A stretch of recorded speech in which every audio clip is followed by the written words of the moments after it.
Ada satu hamba Allah, perempuan, berniaga. Dia datang rumah anak yatim, di Ampangan, di Seremban. Dia pergi rumah anak yatim, Assalamualaikum, saya nak sedekah ni. Ini ustazah yang jaga budak-budak anak yatim ni, yang cerita balik kat saya. Ustazah, saya nak sedekah ni, untuk anak yatim. Yalah, dia pun bagi envelope. Ustazah ni tengok dalam tu, tahu berapa ringgit? RM20. Ustazah ni kata, ingat, dia terdetik dalam hati dia, ingatkan banyak sangat nak bagi beria datang. 2 minggu selepas tu, dia datang lagi. Ustazah nak bagi sedekah, berapa pula? RM50 dia bagi. Bulan depan, dia datang lagi, bagi RM100. Kemudian dia bagi, bulan depan tu, dia bagi RM500. Sampai sekarang tuan-tuan, tak kurang RM1,000 dia bagi rumah anak yatim tu setiap bulan. Bila tanya balik rupanya, dia berniaga kecil-kecilan.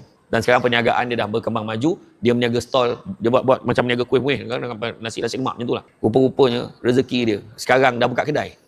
Tu buat saya kata, makna kata kena yakin, takkan Nabi tipu kita. Takkanlah Nabi tipu kita ya, yang menipu tu kita. Nabi tak tipu. Nabi kata takkan berkurangan rezeki orang yang bersedekah, tetapi bertambah dan bertambah.